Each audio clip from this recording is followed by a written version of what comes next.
Hey, welcome back guys. It's finally time for part 2 of my Blender tutorial. Woo!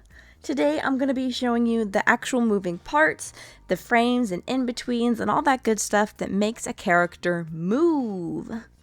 Last time we set the stage, we made our grease pencil object and drew Jacksepticeye, the subject of our animation, and I introduced you to materials, draw, sculpt, and edit mode. Now we're going to be taking these tools to move our 2D Jack around the scene to match up with his recorded footage. There are different ways to animate a character, but for this project we're going to focus primarily on using the Sculpt tool in order to push shapes around where we want them to go. Because this is just a short little project, I'm going to make changes to Jack's character at about every 8 frames or so. To make the change, scrub ahead in the timeline 8 frames, and notice how he moves in the scene. We're going to start making changes to his face.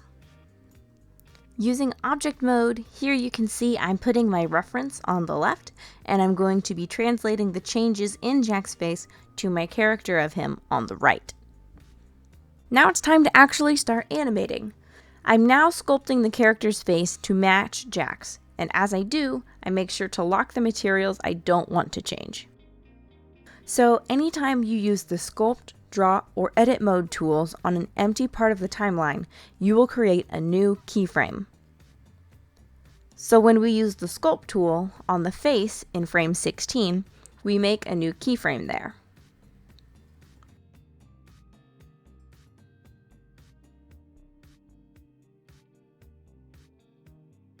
Here you can see me scrubbing through the timeline to see how Jack moves in time compared to the keyframes I made. I notice that I need to round out his cheeks, and that as he opens his mouth, he rises up in space rather than just his jaw coming down.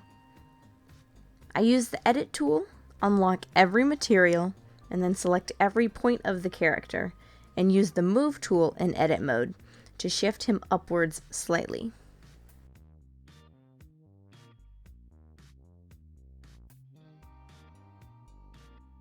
Next, we're going to move his arms up. We're going to lock every material except for his cloak and push the points of it up and out to match the reference. The beautiful thing about the Sculpt tool is that it can automatically create in-between frames for us based on the 2 keyframes we've made already. If I go back to Draw mode and select an empty frame in the timeline between frame 8 and 16, I can choose Strokes, Interpolate, and then Sequence to make the computer fill in the frames for me. Now there's blue interpolated frames in between my keyframes, and you can see there is now a transition from Cartoon Jack having his arms down to them being slightly raised. And now comes the long part, doing that over and over again for the length of the clip. Scrubbing through the timeline, setting new keyframes, moving shapes, and interpolation.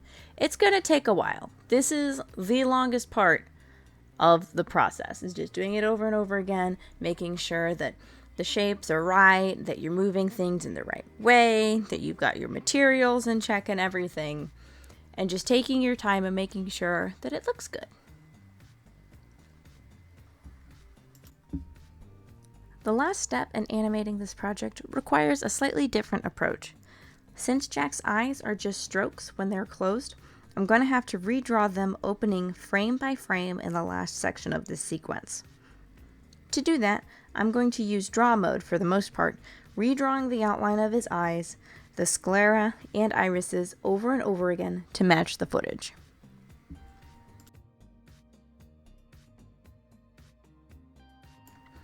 Once all of the frames are made, be sure to scrub through your timeline and fix any small issues that may pop up.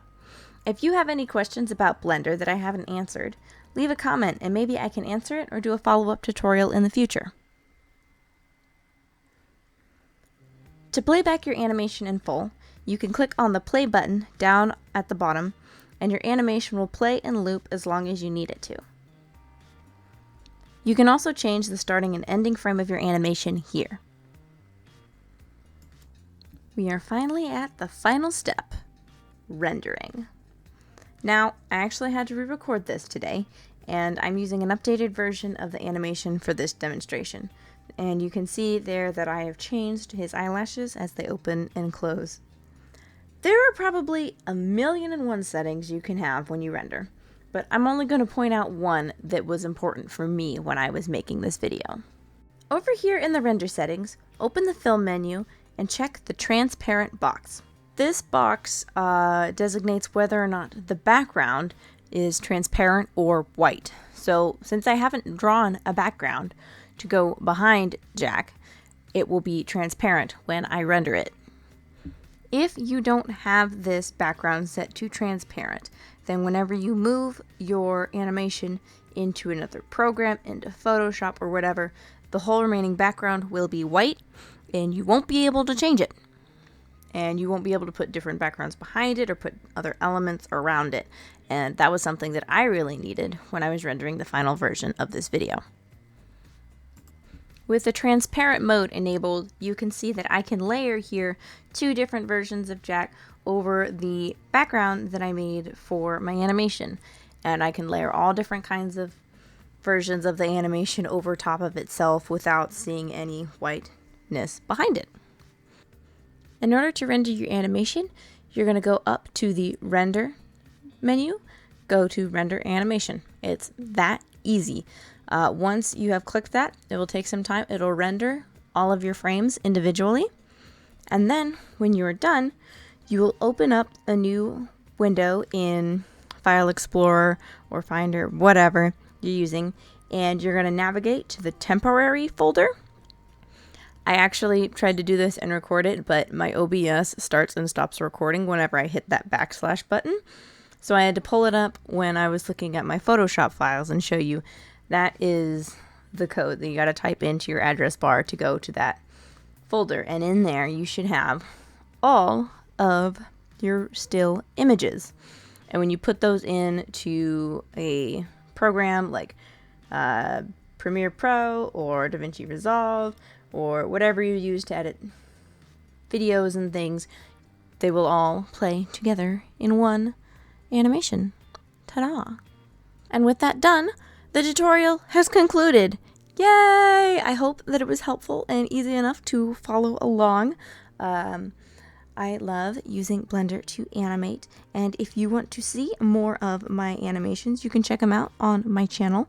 I've done a bunch for school and stuff, and I'm working on more in the future. If you liked this video, why not like it, because that's what the like button is for. And if you want to see more of my animations and things in the future, why not subscribe so you don't have to miss a video. Thank you so much for watching, guys. Goodbye!